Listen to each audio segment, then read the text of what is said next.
Donc, Monsieur le Président, nouvelle fois président, alors un petit peu votre avis sur cette nouvelle élection.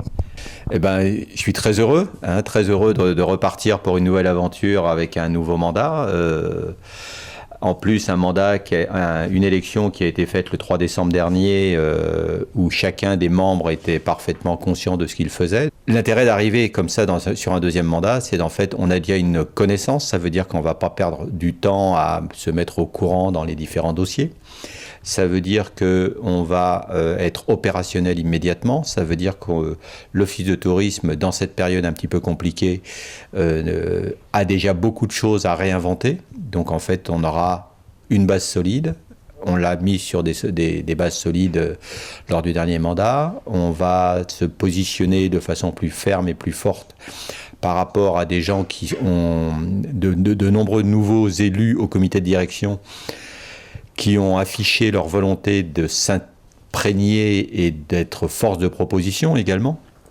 Et donc, globalement, on a un office de tourisme qui, a priori, est efficace, avance et a trouvé ses marques dès le départ, avec l'accompagnement à mes côtés de Anne Choblet, qui est la première vice-présidente, qui aura en charge plus particulièrement des finances et du suivi, de façon à rendre...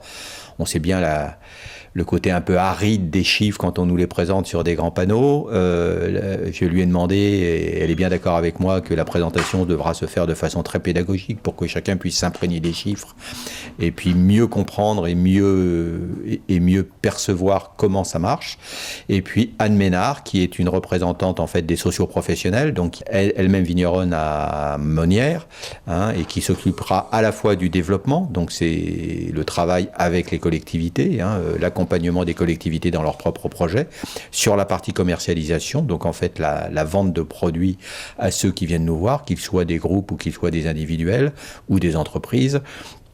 Et puis après, il y a toute la partie communication également qui est plus institutionnelle, avec le guide touristique qui sort annuellement, avec les différents documents que nous pouvons sortir pour valoriser notre territoire auprès de nos chers touristes, qu'ils soient des touristes locaux ou des touristes extérieurs. Alors pour bien comprendre tout ce fonctionnement, vous avez également réalisé une plaquette. Alors nous avons effectivement voulu montrer, je ne sais pas si on la voit comme ça, une plaquette qui est interne, parce que je pense que l'Office de tourisme a besoin de mieux faire comprendre son rôle, de mieux faire comprendre qui il est, de mieux faire comprendre comment il fonctionne.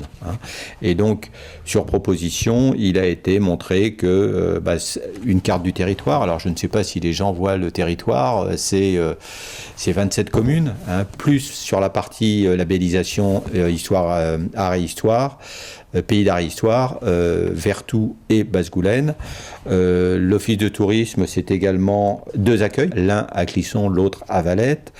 C'est l'histoire en fait d'un pays qui a voulu se regrouper au travers du pays bien sûr, mais avec l'Office de tourisme, avec une histoire qui a commencé en 2009 sur comment rapprocher Sèvres-et-Loire, enfin ce que sont devenus maintenant les 4 intercos au travers de Sèvres-et-Loire et de Clisson-Sèvres-et-Maine, pour devenir l'Office de tourisme du vignoble de Nantes.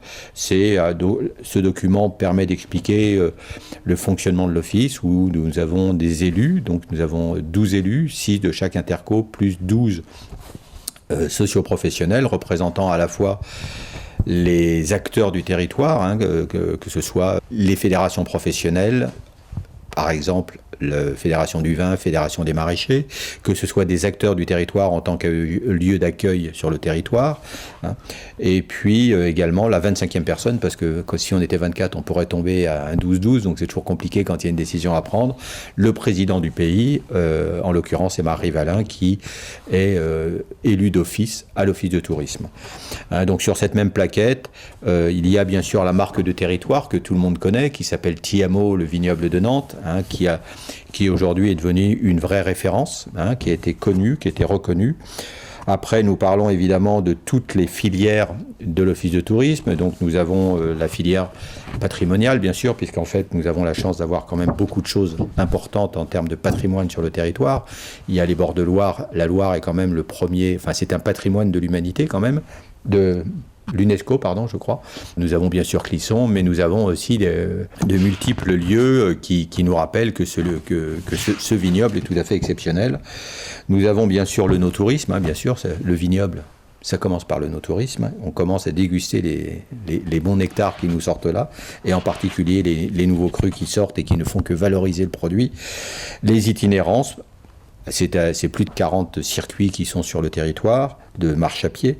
Et puis là, je pense qu'on va peut-être évoluer un petit peu vers du vélo, vers de l'équin, enfin du cheval et autres sujets d'itinérance.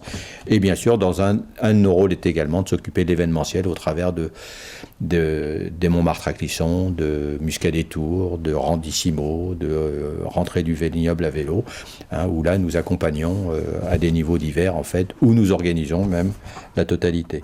Nous parlons également sur document donc, qui a été remis à l'ensemble des comités de direction.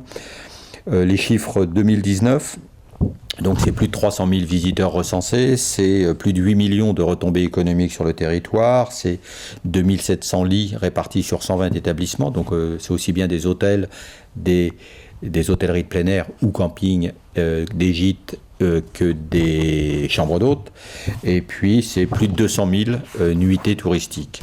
On présente également l'équipe, donc c'est quand même constitué d'une quinzaine de personnes, qui sont soit sur le siège là où nous sommes actuellement, où nous avons un travail d'ingénierie en fait, de travail, de développement, de comment mieux faire connaître le territoire, et puis également nous nous appuyons sur les deux accueils, Valette et Clisson, où les gens sont au service en fait des touristes qui viennent nous voir.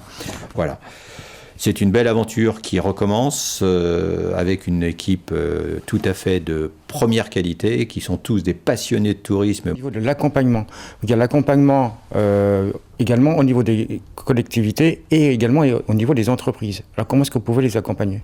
Alors, l'accompagnement des collectivités, c'est plutôt donc un accompagnement d'ingénierie qu'on peut apporter aux collectivités, qu'elles soient villes ou communautés de communes ou communautés d'agglos, au travers d'un projet qu'elles peuvent avoir sur un territoire bien donné. Et nous, Office de tourisme, pouvons apporter notre compétence en termes d'information, en termes de réflexion, en termes de...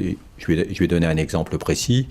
La signalétique sur ce vignoble se doit d'avancer, d'être cohérent, que l'on aille du nord au sud, de l'est à l'ouest, qu'on retrouve en fait une cohérence d'informations sur les panneaux qui nous dirigent. Parce que nous, il faut se mettre aussi, quand on connaît un territoire, c'est pas compliqué d'y aller. Quand un touriste arrive, d'où qu'il vienne, il a besoin de comprendre ce que l'on a, ce que l'on fait, qui l'on est. Et là, c'est pas la peine d'avoir un panneau bleu sur fond vert ou rouge sur fond bleu, en fonction de... Si on parle de restauration, il faut que tout le monde ait la même signalétique. Si on parle d'un bâtiment patrimonial, il faut qu'il y ait la même signalétique. Et tout ça, il faut que ce soit mis en cohérence. Mais c'est un vrai travail de fond, parce que c'est quand même 27 communes, c'est quand même quelques milliers de kilomètres de route à signaler. Donc tout ça, ça se fait. Alors après, sur l'entreprise, l'accompagnement que l'on peut faire, qui aujourd'hui est encore un peu embryonnaire, mais qui à mon avis depuis 2-3 ans est en train de monter en puissance, c'est les accompagner quand elles ont des manifestations, quand elles ont un anniversaire d'entreprise. Ça existe aussi, on n'en fait pas que dans des familles, ça existe aussi dans l'entreprise. C'est les 20 ans, c'est les 30 ans, c'est les 50 ans, c'est une opération particulière qui veut dire qu'ils vont recevoir une équipe commerciale. Et là, on voit bien que même les services commercialisation de l'office évoluent beaucoup dans leurs demandes et dans leurs propositions, puisqu'en fait, quand on nous demande, il faut souvent répondre dans un délai très court sur à la fois un lieu d'accueil, un lieu d'hébergement possible, avec une animation, avec un certain nombre d'outils mis à disposition des entreprises pour les faire passer un bon moment et leur donner envie de venir et de faire venir vers le vignoble de Nantes. Merci, Monsieur le Président.